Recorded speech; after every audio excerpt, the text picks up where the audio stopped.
Hey everyone, welcome back to CCF1. The second week of the Austrian Grand Prix just finished, the Styrian Grand Prix. Lewis Hamilton carried away the victory. Lando Norris clinched a fifth position on the last lap of the race, and both Ferraris crashed. Let's get right into it. Welcome back to another race review where we put all the different Grand Prix of the 2020 year up against each other to see which one was the best and which one was the worst. This is Cass. My name is Chris. We're going to get straight into it. Cass, what did you think of the first part of the race? Underwhelming, to say the least. Let's just say this week fell a little bit flat. Yeah, my expectations were pretty high, and the disappointment was also pretty high. Yeah, I mean, we have our first incident happening on the opening lap. As mentioned, the two Ferraris, Vettel, Leclerc, colliding at turn 3. Leclerc thinking he had some sort of space on the inside, but ended up jumping off the curb and into the back of Sebastian Vettel's back wing, which ended up retiring both of the cars within the first 3 laps. Very disappointing for them. I understand that coming out of P14, Charles obviously wanted to make up those spaces, but let's be honest, there was no room. Excluding the incident between Vettel and Charles, we still had some decent overtakes going on. There was that first lap battle between Max and Carlos, which, they were both always heading into the turn, both trying to pick the same racing line and seeing who would have to back off. Carlos had to go wide a couple of times. So, that was good until the McLaren kind of started dropping off. And then Bottas caught up and you kind of knew that whole battle was over. The thing that frustrated me most, though, was seeing the whole battle between the Renaults that just didn't have to happen. Strategy-wise, with Daniel on the mediums, they should have given him the priority to overtake Ocon and then go chase down the cars in front of them. And that happened probably about 4 laps too late. He lost a ton of time, lost some tire wear. It's just like, Renault, what are you doing? And to me, that almost kind of removed a little bit of the excitement from the race, because by the time that they finally let him go after the cars ahead, it kind of felt like it was too late, and he had lost way too much time just battling his own teammate. So if you remember, the Racing Points and the McLaren started pretty far back in the grid, and we could already see that they had the pace and were making up those positions, except for Carlos Sainz, which unfortunately, after a bad pit stop, where he was stationary, sort of lost his mojo from that point onward. And what I found funny was it was the exact same tire as last week. Otherwise, there was George going off the track, which was just another huge disappointment after looking so strong in qualifying and thinking maybe Williams have finally found the pace that they've been looking for the past couple of years. And then one simple mistake and he had just found himself at the back of the grid. Lost all of his progress. Yeah, it was a shame. At the same time, we don't know. Maybe the Williams would have ended up there anyway. Maybe he continuously would have gone past. But because of that mistake, there's a lot of what ifs being tossed around and what could have been had he not gone off into the gravel trap. I still see it overall, though, a positive for Williams after this weekend.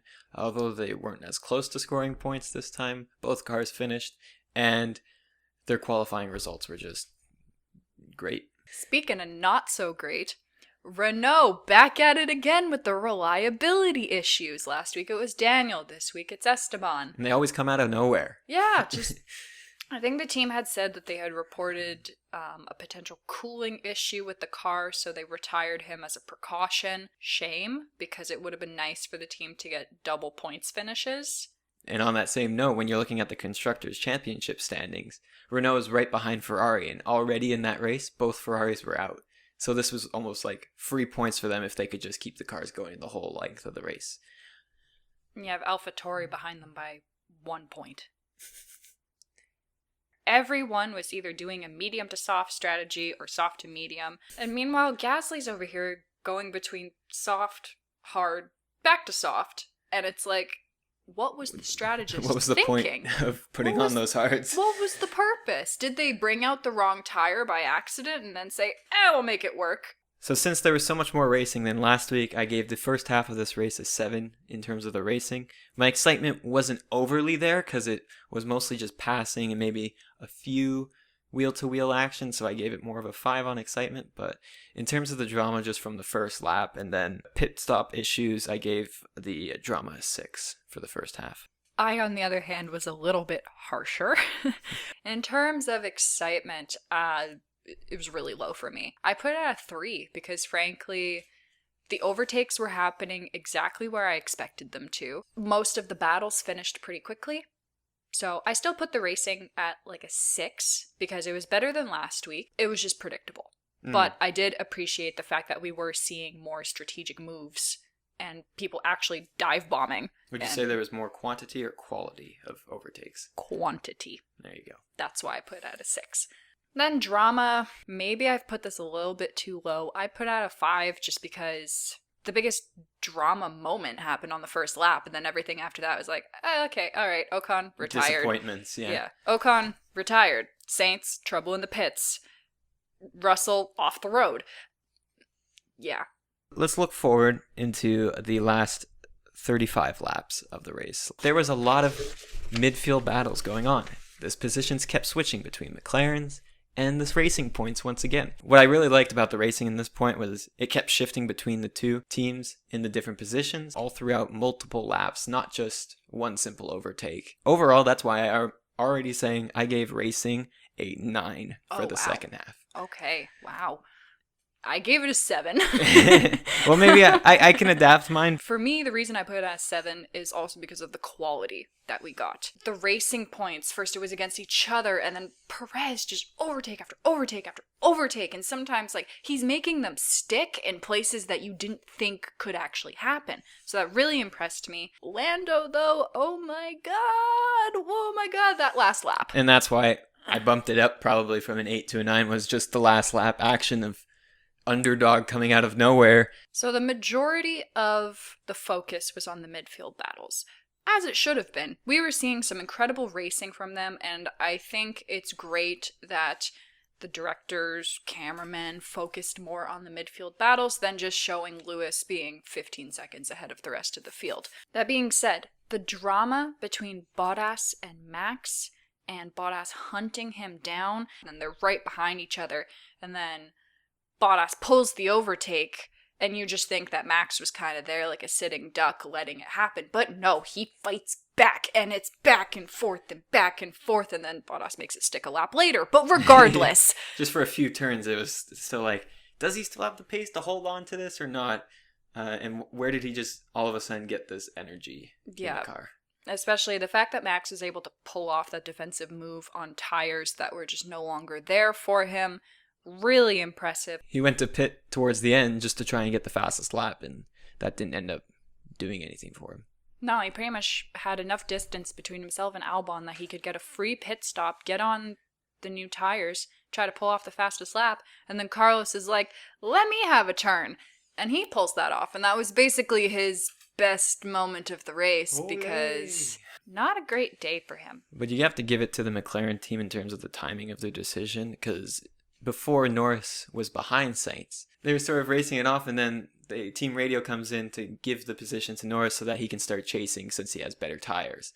And boy, did that pay off. All of a sudden, you have this battle between Stroll and Ricciardo that has just been going on for ages, and it feels never ending, and you're wondering how on earth is Ricciardo able to be defensive for this many laps in a row on tires that are slowly fading away. He just kept positioning his car in the perfect spot, getting a better exit every single time so that Stroll couldn't overtake him.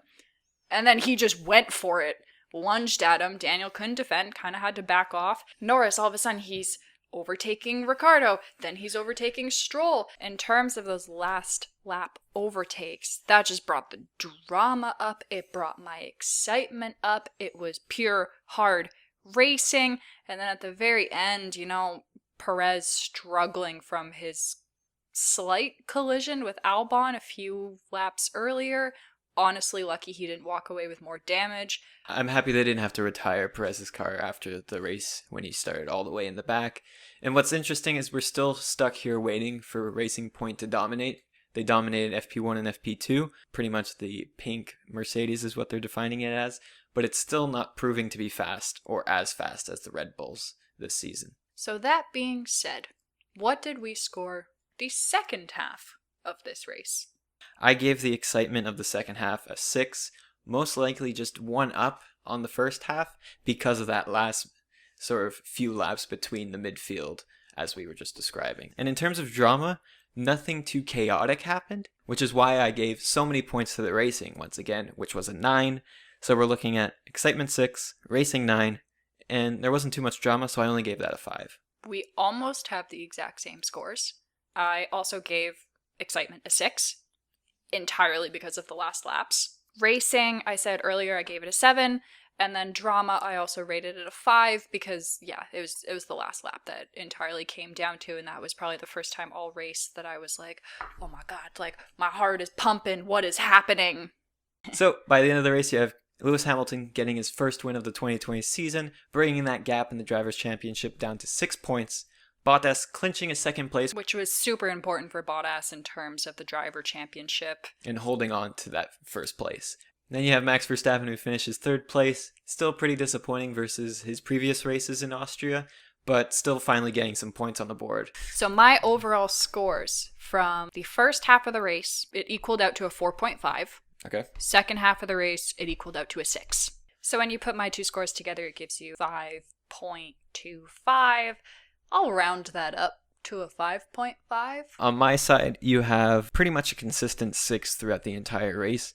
Scored the first half a 6, and then the second half a 6.5, averaging out to a 6.25. I'm going to have to unfortunately round mine down, because I don't know if it's meriting of to being closer to a 7. So when you combine those two scores together, our official ranking for this week's Austrian Grand Prix is a strong 5. And that pretty much confirms that the first week of the Grand Prix was better than the Styrian Grand Prix. Significantly better. Here are the current standings of the races so far in the 2020 season. We have in first place the Austrian Grand Prix Week 1, and in second place, the Austrian Grand Prix Week 2. Do you agree with our ranking? Do you disagree?